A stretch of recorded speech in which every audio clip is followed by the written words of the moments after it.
Welcome to Interstage Left. I'm your host, Yvette Monique Clark. This is the spot where we kick it about all things theater, from on stage to backstage and even under the stage. We're talking stories, craft, and the passion that keeps the theater world alive. Let's get into it.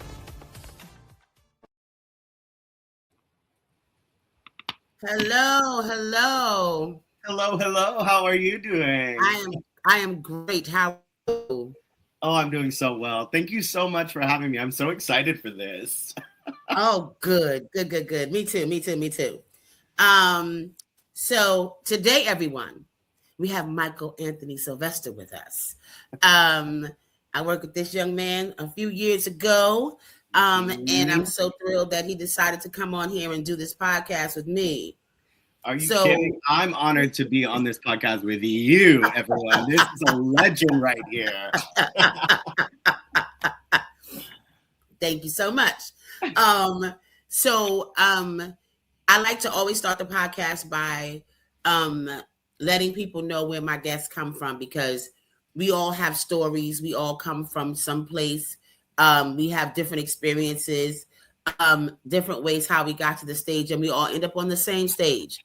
So I like to ask the question, where are you from, and how did you know you wanted to perform? Well, I'm from Fort Worth, Texas, just a little bit outside of Dallas, Texas, born and raised. And I fell in love with musical theater in middle school, actually. I had finally moved to a school that had a theater program and decided to get involved. And they were producing a spring production of Godspell the musical. And I got cast as Judas. I ended up getting to help out with some of the choreography for it. I was all in from there on out. I always say, like, my high school program, because from middle school, my 8th grade year, I went into the high school program. My high school program, it provided me with the tools and skills to be able to start working right out of high school. So my path to working professionally has been so unconventional and so divine, like ordered steps that, like, I still to this day, I sometimes sit back and I go, girl, how did this little boy, from, the hood, who was on food stamps and who, didn't have, always the most supportive family. How am I standing here right now? Right. But it literally started at my high school program. They had an incredible choir program that taught me how to sight read, took us to all sorts of competitions where we utilized these skills and abilities to be able to, perform within a choir. But then I also, at the same time, was in the theater program. And all 4 years of that program, they had me, I was choreographing the school musical. I was in the musical. I was choreographing the show choir. I was in the show choir. I was in student council, in leadership, and we had talent shows where I would, get some of my friends together and be like, come on, we're going to do that choreography from Step Up 3 or whatever, the was at the time. And I'm going to just pull the choreography from it. We're going to do it live for this. It was always, the teachers there were always cultivating opportunities for me to step into leadership, for me to hone into my skills, and for me to just really, dive all into the arts. I was submersed in it all 4 years. And from that, like I said, that program, that leadership, the ability to step up and to really, really like dive in led me to booking my first professional show at Casa Manana Theater in Fort Worth, Texas. It's an incredible regional theater that's known throughout the United States. And I booked a production of Damn Yankees right out of high school. Damn Yankees starring Richard Kind. And from there, it was, that's all she wrote. I started working professionally and I didn't look back. So you mentioned that you went to this fabulous theater program in high school. Was there any teacher in particular? Public school, by the way. It was not a fine arts school. This was a public school that, which That's is, wonderful. nowadays, it's very hard to come by with budget cutting and funding and all of that stuff. Yes, Like that. yes. And the arts always goes first. Yeah, exactly. And meanwhile, these are the people that are changing people's lives, that are cultivating leaders in our community, that are showing us how to have empathy and compassion and work together. Anyway, I could keep talking about it for hours. Was there anybody in particular that inspired you or motivated you while you were going to this fabulous high school? Was there anybody, or was it just everybody was just, Absolutely. I have to shout out 3 teachers who I know without a shadow of a doubt I would not have graduated from high school. That's a whole nother story. But they were my. I was so focused on the arts, honey, that the classes were a little spooky. But they, God always, the universe, God, whatever you believe, always puts the right people in your path. And when I needed mothers the most, these 3 women were like, they got me together. And it's Renee Norris, Connie Sanchez, and Amy Alabon, 3 incredible teachers who went above and beyond just being an educator, but were almost like another mom to me that helped me, got me in gear, and made sure I made it to the finish line, and that I was prepared to step out into the real world as not only a functioning artist, but a functioning human being. Right. So I thank God for that every day. Okay. Yeah, they snatched your edges, as I like to say. Baby. Okay, go ahead and come into this office real quick. We need to have a talk. Oh my goodness, that's amazing. So when did you know that dance was going to be more than a hobby for you? When did you know, like, even though you got your first show like at 18, 19 years old, when did you know that this was going to be your path to continue on? Well, I grew up, we're from the era of like VHS tapes and MTV and having access to watching all of the greats perform. I loved Michael Jackson. I had all of his greatest hits on VHS, and I wore that VHS tape out, honey. I know all the choreography by heart to Beat It, Bad, Thriller. I can't tell you how many times I've been asked to restage Thriller for a Halloween event because I know that. But it started with those VHS tapes. It started with those MTV music videos because that's all I had access to. I didn't grow up in a studio. I didn't have family that were driving me to the studio back and forth late every night so that I could be training. I knew that I loved to dance and that was a way for me to express myself very, very young. I'd say at probably like 12. Okay. I knew that I loved it. I would, be jumping around my room. Gotta keep one jump ahead of the bed, on the bed, on the couch, like I was Aladdin, like never could sit still. But I would have to say it was around 12 years old, and it was Michael Jackson's greatest hits that showed me that I could choreograph. It showed me my love for dance. Because after you learn all of these dances and then you're asked to restage something for a school event, like Thriller for a school pep rally, you start to develop that skill of like choreography, of leadership, of communicating with other people. And I was hooked. It started to pay for my school trips. Teachers would take a little money out and put it towards that, so you'd go on a school trip. And it just became like this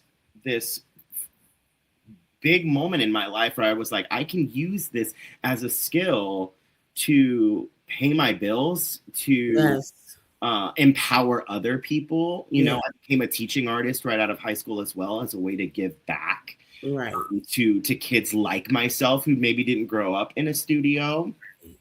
And as I got older, I found ways. I became more resourceful, cleaning the studio, cleaning the mirrors, sweeping, doing whatever it took so I could be in that classroom. But starting out at a very young age, it was definitely Michael Jackson's greatest hits. All right. I'm always fascinated by people who can do like all dancers don't choreograph and all singers don't write music. And so when you have something else that you do that's attached to what your first love is, what do you is dance and choreography you love equally, or is it something that you have that you love about creating more so than somebody else telling you what steps you should take? So I feel like my 20s and earlier years, I just wanted to be a sponge. Mm-hmm. Choreography was something that I was good at and I enjoyed doing, but like I have always just been like, I believe that like we as artists, we are studiers of life, and that like everything that we can learn and absorb is going to help inform everything else that comes later down the road. And so for me, like I just wanted to be a sponge. I just wanted to learn from as many different people as I could, especially knowing that I didn't come from a studio like many of my colleagues and people that, you know, I was starting to work with. They grew up, they were comp kids, you know. Yeah. And so I had to learn quick and on the spot, sometimes on a gig, you know, but that helped me so much because I wanted to learn and I wanted to grow, right? I didn't come up in there thinking I already knew everything. I knew there was a journey and a road, and that right now that was the focus. But choreography later became, as I got older, a way for me to create space for more of us in the room, to be able to control the narrative, and choreography and direction actually were both birthed out of necessity. You know, I believe that so many times in our business. In our business, we're waiting for somebody else to be that leader, to be the Moses, to be the Martin Luther, or whoever.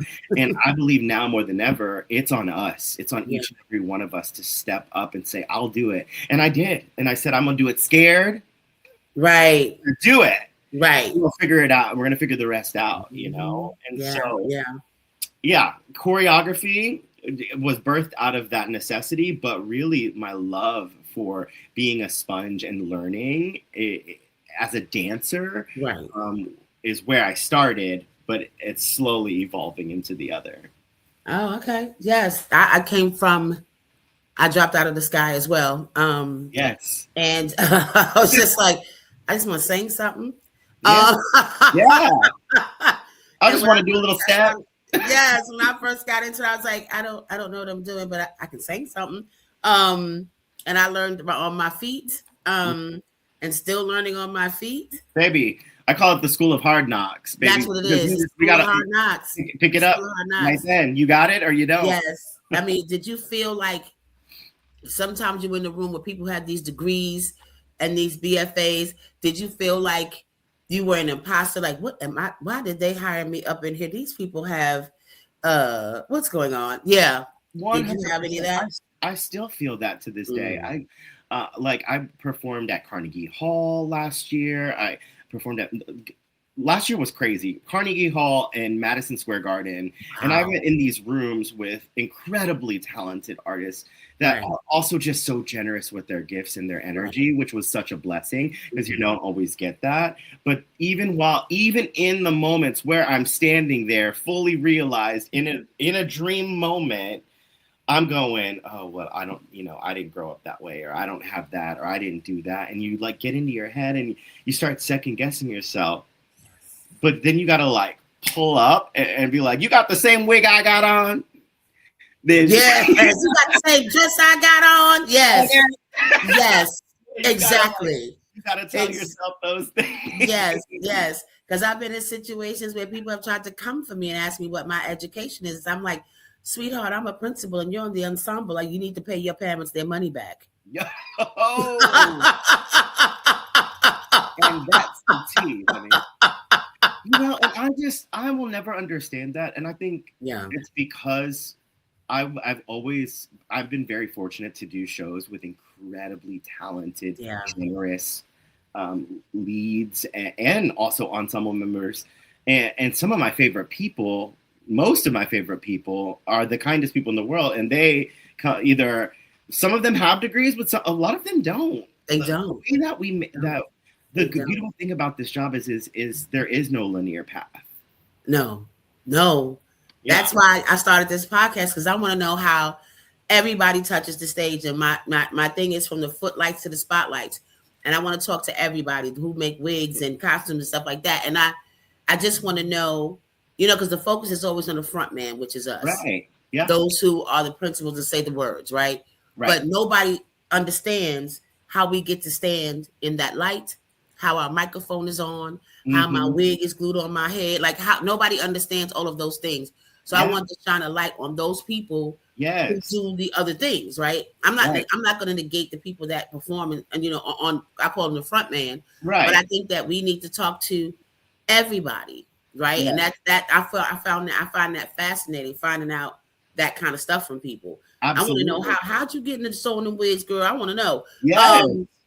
I want to learn, because I just want to know.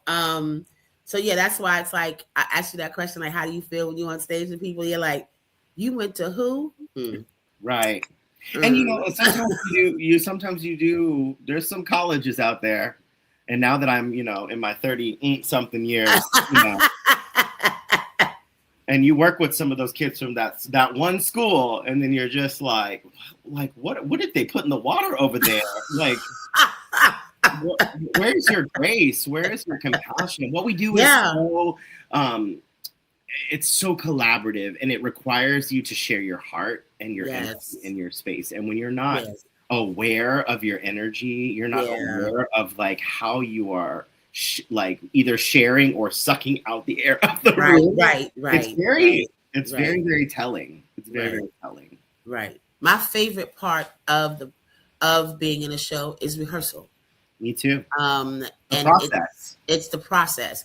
I don't get bored when I do the show, but I'm like, well, I'm not, the process is over. Like we're lights are on. So what about the process of rehearsal excites you?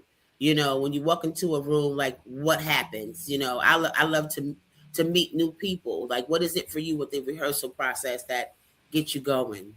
Well, I always say that I am a lover of people. I truly do. Like, I love people and I love them hard. And so for me, that first day of rehearsal, I'm very, very nervous, but I'm so excited because I think the most special thing about the process, and especially, I mean, you and I have worked together, and a lot of these regional theaters nowadays, you get about 2 weeks if you're lucky. Some places are putting up a show in 7 days. You're doing a designer run, and on the 8th day, 9th day, we up. Your tech and the show is up. And so, my favorite part of the process is truly it's this secret sauce. It's the theater magic of like starting with not knowing one person in that room, not knowing what everybody's talents, gifts, and abilities are, and then looking in like 5 days and just being like, wow, we did that. We built that together. Because it truly takes every single person being open, sharing their gifts, and coming in with a collaborative spirit to be able to pull off this incredible feat, I think. You learn the lines, you learn the choreography, and you don't know what the choreographer is truly giving until you start getting into that process. This could have been 10 times hard, and then you get into the process and you step touch him.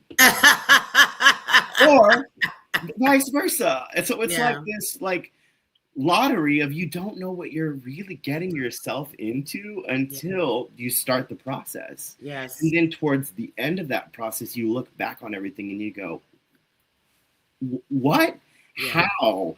And I think for me, that's the most exciting thing is truly like not knowing what you're capable of or what we are capable of until we get through that process together while we're exploring that process together. Yes. I think it's exciting.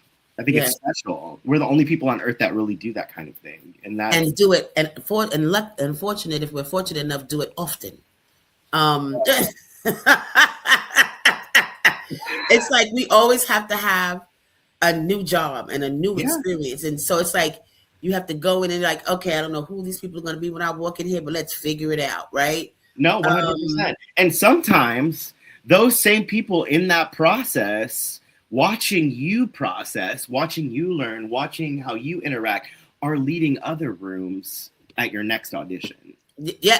Are the ones casting the next project, or are putting your name in the ring to be considered for a project because they know somebody who knows somebody who's looking for somebody like you. Yes. So the process for me is where the magic happens. Yes. Yes. Yes. Because I always say you are always auditioning. Yeah. Even when you're not singing or dancing, it's how can they work with you? What kind of person are you? What's your work ethic? What do you bring to the table aside from your talents? Because there'll be people who are not as talented as somebody else, but they'll always book because they're easy to work with. Yeah. Do I want to spend 8 hours a day creating something? Yes. That's when I'm choreographing, when I'm directing, when I'm casting a project that I'm working on. That is one of the things that I think about. It's like, A, are you safe for me to put in a room with people? Right. And B, do I want to spend 8 hours a day with you for the next 2 weeks? You might be amazing, but you gonna get on my nerves. Maybe that's the tea. Yes. And the work doesn't get done anyway because y'all crazy. Right. When you are tasked with choreographing any movement or dance or whatever, like what's your inspiration? What starts you? Is it visual? Is it the sound of the music? How do you get into creating the choreography? Well, I'm very, very fortunate to have really amazing dance friends who love getting in a studio, and we love just like creating and playing. So for me and my process, I love having 1 or 2 friends in the space with me. Oh, okay. It also helps because I'm ADHD and not medicated, and so I can be all over the place, and sometimes it's hard for me to organize my thoughts. So definitely having people that I trust in the space with me is a big thing for me. Right. And when I'm starting the process of choreography, for me, it's always the music. It's the rhythms. It's the inner beats. It's the lyrics. The lyrics for me are always informing the movement, especially if I'm working on a musical. Now, I work on musicals, but I also choreograph live events for like up and coming recording artists or drag artists and things like that. So for me, one of the first things that I always start listening to is the music and the musicality and the lyrics. That for me always informs everything else, because especially when I'm working on a musical, that music or the lyrics, I love to use that to tell a story through the movement. As it's not just, we're not kicking for a reason. We're not kicking for a reason.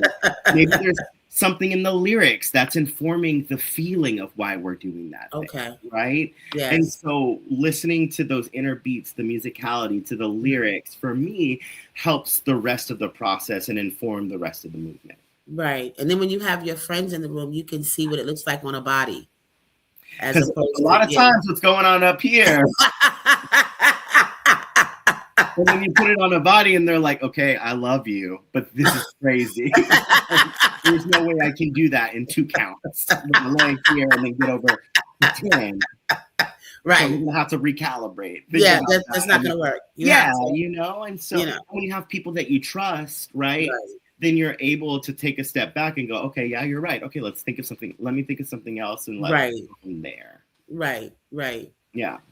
Have you ever been in a situation where the people that you're choreographing are at different levels of dance ability? Most of my career has been that. Okay. Because my path has been so unconventional.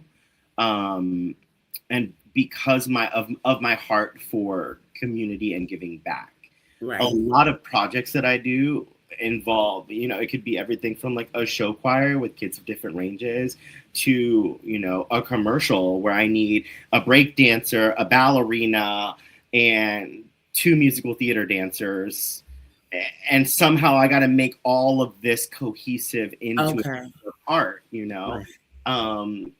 And I also think that that's one of my gifts, is being able to see people where they're at, see their abilities and their strengths, and help rise them to the occasion, and also bring everybody onto the same level and playing field so that we're only as strong as our, they say we're only the weakest link. Yeah. But I want to say that, like, at the end of the day, everybody's rising to their best selves, right? Okay. So that there aren't any weaklings. There's nobody that's really sticking out like a sore thumb. Because I've also been that person in the room that has been, you know, the one who didn't have the, you know, the best jeté or the best technical dance, you know, leap or whatever it is. And I know that feeling. And so when I'm approaching a piece and I'm approaching a project with different levels of people, I'm celebrating the person who has the courage to step into a space with all these different skills, while also empowering the best dancer and challenging them in different ways, so that, or giving them a moment to shine and feature in a way that doesn't feel like, well, I'm here dancing with, you know, this person over here, you know? Yes. You know? Yeah. I feel like being a part of a choreographer and a director is definitely like being emotionally aware of everybody in the space at all times. And so being able to uplift this dancer while also empowering everybody in the space and leveling the playing field, I think it's a superpower. I'm gonna say it is a superpower, because we've all been in rooms where you're like, I don't trust you to have me do a step touch. And that's part of it, when those of you guys, choreographers, directors, are in charge of this space, because everybody has to feel like they're comfortable to just go full out and not be concerned about this. Is this right? Is my foot right over here? Let me just do it, and we'll fix it, and we'll fix. But I need to know what you can do. But you have to have people trust you, so they'll do that for you. And I've also just been in so many spaces with choreographers that, because I mean, you and I, we have been doing theater. It was scary times. It was the best of times. It was the worst of times. But you know, theater has changed, right? And something that I'm so passionate about is creating a safe space for everybody. Yes. Whether you're queer, whether you're a woman, whether you're the best ballet dancer, or wherever you're coming from, I want to make sure that this space is a safe space for you to explore. And it's not always like that. It's changing, and there's a lot more awareness around it. But you know, it still takes people like us that are that hyper aware that say, okay, whatever we're gonna do today, we're gonna have a good time. We're gonna get the work done. But like, I want to empower everybody in the room. And I want to make sure that the space feels safe for them to be able to dive in, like you just said. Which is shocking, because it is theater and it is the arts. Why is it so difficult in some instances to have that empathy and compassion when that's what this is? Like, why? I don't know. It's like, I say ego. I say ego. You get a choreographer in the room, and they, you know, the energy, you know, because they've done this, and they've worked here, and they've done that, and they worked with this person, and back in there, and it's, you know, there was a time and a place for that, but it's not in that space. It should have never been that, you know. Agreed. The I'm above attitude, it should never be that, because we live in a space of collaboration, and for that to be the thing, it seems strange to me. And especially nowadays, in the time that we're living in, like, I'm just grateful to be able to be in a space, to be able to create art with my people, and to be able to do what I love. Because right now, that to me feels like an act of resistance. That feels like, you know, a way of having my power and, you know, being able to control and have autonomy over my joy. So there's no space for that in my rooms. Thank you very much for that.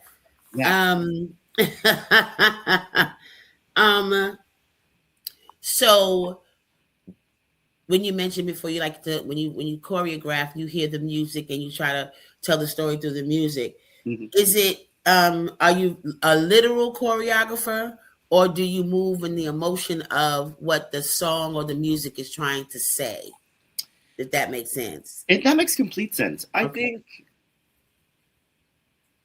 that's a great question. I think I'm a little bit of both. I think, I don't know. I'm one of those people. What do you need me to do? And I'm going to make it happen. Because, you know, you never know. Like, sometimes the process, the artist, if I'm working with a recording artist, like, they want it to be literal. Right. And some projects call for it to be a little more on the artsy, creative side of like, feelings through emotions and lyrics. So I think for me, it's a healthy mix of both for sure. But where I like to live personally is definitely on the second option. It's living through the lyrics. I always love to say, like, if somebody in the audience was watching my piece or watching my choreography in a musical and they couldn't hear, the choreography would be telling a story, that the choreography would be another form of narration that matches the text and the music and the lights and the energy of everything. Yeah, that's good. That's good. Which one is harder? Like, everything you choreograph, right? How do you create the movement? Which one's harder, creating a movement or editing it, like cutting stuff out? Oh, honey, cutting stuff out. I can sit in a studio, and you can ask any choreographer, dude. It's like getting started is the hardest part. Coming up with the movement is the hardest part, because you're coming up with it and you're like, I hate that. I like this. I don't like that. 2 minutes later, you're like, wait, I don't like that anymore. This isn't. It's this game of like trying to figure out what's gonna stick. It's throwing spaghetti to a wall and seeing right. Yes. But when you're walking into a piece and it's like, oh, I just get to like come in and like it's already been done, so or it's like completed. Now I just get to edit, or I get to mix and match and move things around. Right. Oh, baby, that's way more easier than the process of getting started. And I told you I'm ADHD, so I'm a little all over the place. So I have to put lock my phone away. Don't let me look at my phone. Right. Like, not too many people. Let's not keep the energy focused for me. I will start talking about, did you see the new Spider-Man movie? I don't know. I'm gonna go on a tangent. And then no choreography. Right. So definitely editing for sure. Okay.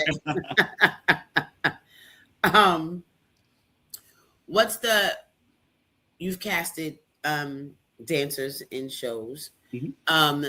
What is it? What are the characteristics that you look for outside of being talented when you see somebody? Because we are open and we live in a vulnerable space, so we can sense people almost when we approach them. Yes. So how do you figure that out when a whole bunch of dancers are in a room? I think some of the ways to assess in a space is obviously, and first and foremost and always, is how are they presenting themselves in the room? Like, are they fighting to get into the front? Are they creating space for somebody behind them to be seen? I'm watching everything. I'm watching that mirror while I'm teaching. Yes. I'm also focusing on, like, how are you treating your neighbor? Right. One of my favorite things to do is to ask the door monitors after everybody has left, like, how was this person? How was this person? How was that person? Because they will tell you, and because they're in that room watching you, connect with other people in the room or not connect with other people in the room. Right. Did they have an attitude with the door monitor when they arrived? Like all of those different things. People don't realize it, but like creative teams and especially casting, they're paying attention to those things. Yeah. So I'm watching all of that. I'm asking those types of questions in the space. And then I'm also just watching to see, what they give in the room, because they could just be coming from a bad day, and stuck on the train. So I try to also hold space for that too, because we're humans. We're not robots. And a lot of times in this industry, they see us as robots. Turn it on. I need to be happy right now. I need to be grateful to be in this space. And, there's not room for the train stalled, and that's why I was late. My headshot I couldn't print off at Staples because they don't do that no more. And what I mean? All of the different things that, people You're having a bad day. Yeah. And then I got to turn it on for whatever, an hour in that space. So I do try to hold space for that, but I'm also watching to see how you're creating space for others in the room. Yeah. Oh, I've had those days and you're like, okay. Yeah. I mean, there was one time I was casting this play, and an actor was like 45 minutes late and came in all frazzled, and they were going through it that day. And I literally looked at this boy and I said, I'm going to give you 10 minutes. Go out into the hallway. Take with you whatever time you need. I went out there. I just, in a professional way, just loved him, right? Right. Like, hey, I want you to go in there and I want you to do your best for us, right? Right. And I understand that, today this and that happened, but right now you have everybody behind that table rooting for you. Right. I want you to take a deep breath, shake it off, right, and lock it. Right. And I went back into the room, let them continue their moment. Then they came in. They ended up booking the job, Yeah.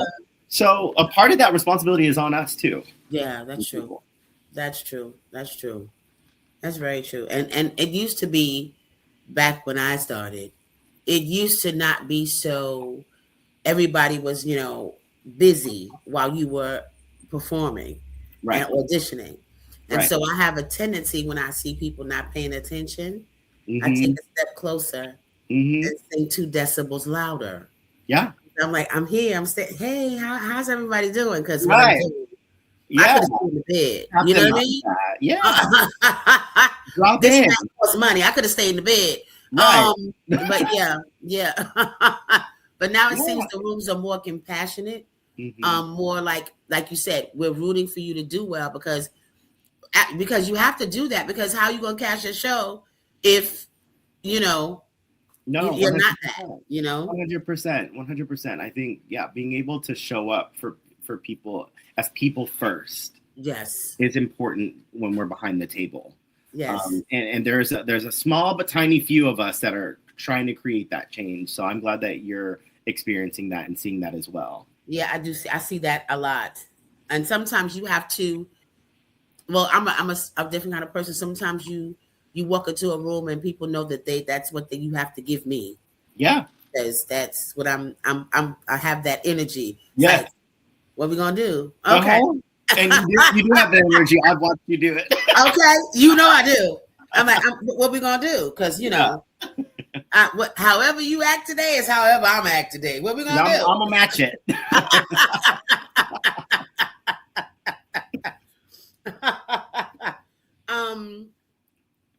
What project that you've done, what was the most challenging project you've ever done? If you have been challenged. Oh, I think every project I've faced some sort of challenge because, of my background and my upbringing of being so unconventional that, sometimes you get cast in a show and there's a moment of heavy technique where I'm I'm a little bit on the struggle bus. I got to go home and I got to go practice that step because, my path wasn't, a comp kid. They're like robots because that's all they did all their lives is pick up choreography. Whereas sometimes it takes me a little bit of a moment to get that choreography in my body. But once I got it, I got it. So sometimes it's that. Sometimes it's the music. Sometimes the music on the project is very, very challenging. I just got through doing Hair, dream bucket list show that I've always wanted to do. I did Hair at Broadway Music Circus in Sacramento. Good for you. And that show, the lyrics were the hardest part, baby. Ain't got no, baby. It was like, how many days do we have to learn this? Yeah. It's such a wordy show. So, it is a very wordy show. I feel like every show there's always a little bit of a challenge, especially now that, with such limited rehearsal time. Whereas, the old days, you have weeks. Yeah. And now it's you got days. And I'm so grateful that I'm talented enough and, on it enough, responsible enough to do my due diligence to make it happen. But, I would say Hair, and I would say that production, those lyrics were the getcha gotcha for me. Because people say, "Oh, I know how I love Hair," until you get the score, and you're like, "I'm sorry, what?" And the score, it's that. The book is not very big, but it's deceiving. It's packed with words. Lots of them. Tiny print, honey, tiny print. Yes. It's crazy. I hope you had a good time though. Oh, I did. It was the most empowering and liberating experience, I think, especially to be doing it. You know, I did it in the fall of last year. So it was, you know, at that time, like, and now even just like doing anything political. I did West Side Story last year in the height of everything going on with immigration. And then to go from that to Hair. Yeah. Right now, it was so cathartic. It was so healing for me to be able to channel my emotions and the things that I was feeling that were happening in the world through my art. Yeah. That's Great. why art is important. Yeah. Absolutely. You can't tell some folks that. You can't make them understand that that's what you do. Right. Okay. Do you have a favorite performance that changed you as an artist? A favorite performance that changed me as an artist. It doesn't even have to be your favorite, but just a performance that changed you as an artist. Yeah. I think I'll never forget the first time that I booked In the Heights. I've done In the Heights, as you know, several times. Yes. And I've had the opportunity to grow with that show from an ensemble member to Graffiti Pete. Okay. To a choreographer, to a director. Like, I have journeyed with this show, but my first one, I flew on a couch. I stayed on a couch to come to New York to audition for Walnut Street's production. Okay.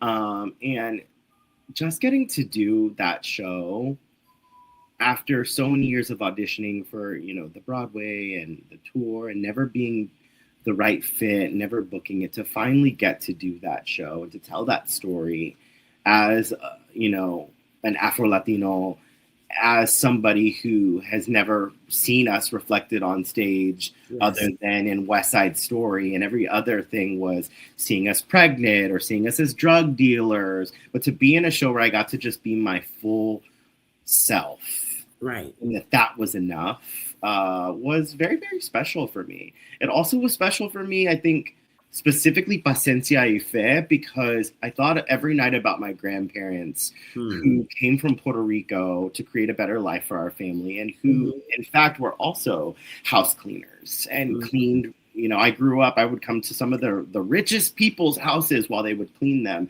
and watch them clean these people's floors and toilets. And so to get to do that number and see her journey, Abuela Claudia's journey, cleaning houses to provide a life for herself, that parallel, I think, changed my like, just everything. It changed my world because it gave me a deep gratitude for everything that my grandparents went through. And it also gave me the opportunity to bring my full self as an artist to a show, to a musical, you know, at a time where not a lot of that was happening. So I would have to say In the Heights for sure. I loved In the Heights. When I first saw it, Lin-Manuel had just left the show. Okay. But I couldn't even stay in my seat. I was like, they're going to put me out of this show. I was like, they're going to put me out. They're going to put me. I said, I don't care because I have to get up. This is crazy. I love it. So good. Do you have a dream artist that you want to perform with? A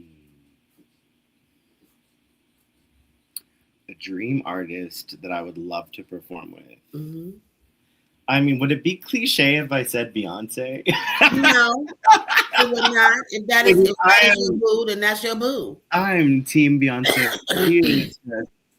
She is unmatched in everything that she does. I would say a hard second would be, I have this like random, like wild dream of Kelly Clarkson being on Broadway or doing a show. Like, I want her to do a musical so bad, and I want to direct it, I want to choreograph it, or I want to be in it. All I know is I want to be a part of it. I think she would be incredible on Broadway. I think she would actually do it if it was the right show. Yeah. And Beyonce, I mean, obviously Beyonce is the pageant go-to answer because her work ethic is unmatched. Her artistry is unmatched.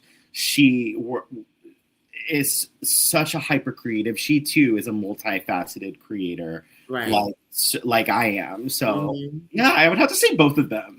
Beyonce and Kelly Clarkson. Now that's an interesting combination. Well, I'm such an eclectic person.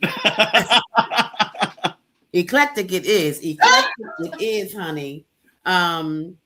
What would you tell a younger person who wants to do what you're doing, who has a similar path that you took? Ooh, I would say that you have to really, really want it. You have to really, really believe in yourself, that you have everything inside of you, that you have everything that it takes to make that dream happen.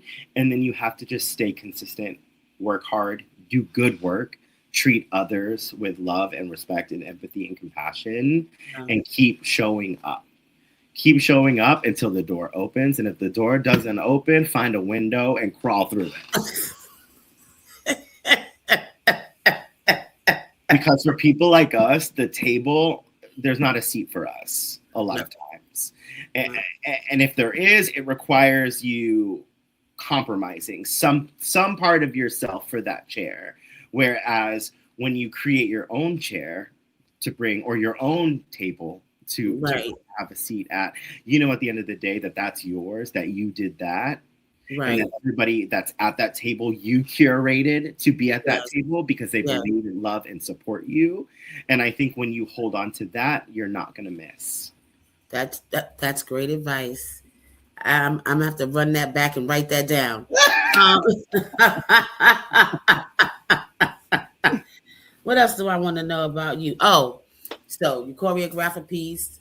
When do you know that the dance is done? When the last 5, 6, 7, 8, when do you know when the dance is done? For me, the dance is not done until it's in front of an audience.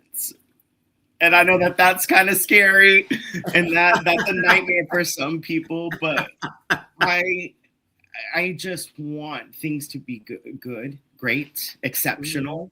Right. And that little voice in your ear that's like, you know, that imposter syndrome, that this this isn't good, it's always here. And then the other ear is, no, you are great at this, you can do, you know. And so it's a constant tug and pull for me of like, is this my best? Is this truly my best? And so for me, especially if it's a dance number for a show, no one is safe until the downbeat of opening night. There will be edits until there's a downbeat. Yeah. Prepare yourself. Prepare yourself. It has to be different. I guess it doesn't have to be, but I want to know, is it different choreographing for stage as opposed to video or screen? Like, how do you get, because stage, it's everybody's right there, they see it. How do you, screen is different. It's like they're behind the you know, how do you make that emotion still come through the screen? Oh, absolutely. I've been fortunate enough over the last 2 years, and throughout my career, but especially the last 2 years, I've been doing a lot more music video work, commercial work, and as a choreographer, associate choreographer, helping to create these worlds for music videos. And you're right, it's 100% different than stage, because we're only getting specific shots through that lens. And we're also trying to tell a story at the same time, right? So a couple of ways that I really try to focus on that is, whereas on stage, it's all about the big pictures, on film and in music video world, it's about the smaller, more intimate moments. So sometimes the choreography doesn't need to be as big and body and exciting. Sometimes it's the more simple and intimate and like casual hand on, shoulder, the look of the eye that helps to tell the story even stronger than if I was going, right? That's good, honey. Yeah, well, like, oh, that's a lot on camera. The placement and the look of the eye tells me everything that I need to know within seconds. Okay. Yeah. So I think when it comes to film, just really having a clear intention of what I'm trying to convey, and really trying to lean more into the simplicity of things sometimes is going to have a stronger payoff than when it's big and brassy and sometimes a little chaotic. Oh, yeah. You know, because then the audience doesn't know where to look. I don't know what to process. Right. This balance, as the choreographer, it's the responsibility to help tell a clear story through that movement. Right. Yeah, that makes absolute sense. Yeah, that makes absolute sense. What do you have a preference of stage or screen? Is it, or do you love them both equally, or is your love the instant gratification, or the we'll see how they like it when they watch it on TV? Ooh, this is a great question. Well, first and foremost, I'm a hustler, so if you got a check, I got a talent. Let's figure it out. I love it. Oh, absolutely. I love it all, and I will do it all, honey. Right. Any day of the week. You take the yes. What I'm learning through TV and film is, or especially like when we release something onto Instagram and it gets like thousands of views and it goes viral, like there is, like you said, this level of instant gratification that comes with that. Whereas on stage, it's really, I think for me, I mean, you always want that gratification, but it really is about trusting your art, trusting that your art is good enough to tell that story. And there's also something so beautiful about that as well. So I think for me, it's both. It really is both. And I think that I'm very grateful that I can say that I get to do both, because not everybody can operate in both mediums. Yeah. I love sometimes the instant gratification of it because I'm a Leo. Yes.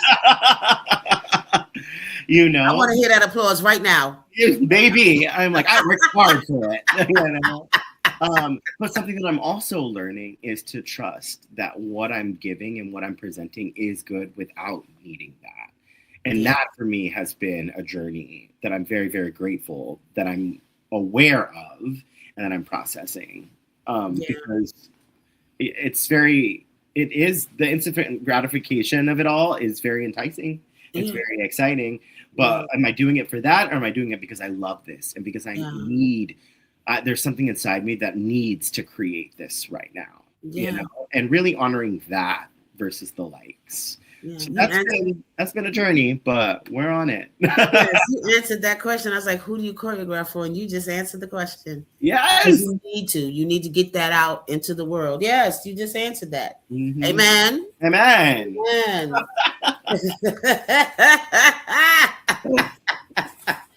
So there's something I like to do. Okay. Before we end the show. Mm-hmm. It's called Stage Left Quickies. Okay. And I ask you rapid fire questions, and you just answer them. Don't be scared. Okay. I'm gonna treat you good. Don't be scared. Okay. I trust you. Clean lines or raw energy? Ooh, raw energy. Favorite word, again or market? Again. Tight unison or controlled chaos? Controlled chaos. Perfection or risk? Risk, always. No reward without risk. And you know, one of the rapid fire questions is Beyonce level precision or downtown experimental mess? Beyonce. I have my granola moments, but I'm not that granola. Favorite dance style? Hip hop. And your go-to song to freestyle to? Ooh. You know how singers have a song they warm up to? What do you dance to? Oh yeah. I mean, honestly, anything Beyonce gets me there. And I can feel a little I can feel a little soft, or I can feel a little, you know. And last one word that describes your dance style. Honest. Yes. Yes. See, it was painless. It That was was fun. fun. I had Yes, fun. right? Yeah, that was great. These were good questions. Thank you, Mikey, for joining me, my whiz nephew. Oh, Um, I truly, it's an honor to be able to do this and to support you. And I'm so excited for what's to come with this. And Thank you. I just, I love you so much. And I'm such a fan of you and Thank everything you. you do. And I'm cheering you on. Thank you. So thank you for creating this space for me to come and cut up with you for a little bit. Yes, cut up with me for a little bit. That's right. Because I used to cut up. So yes, Randy. ain't nothing changed with the day. But I love you and I appreciate you.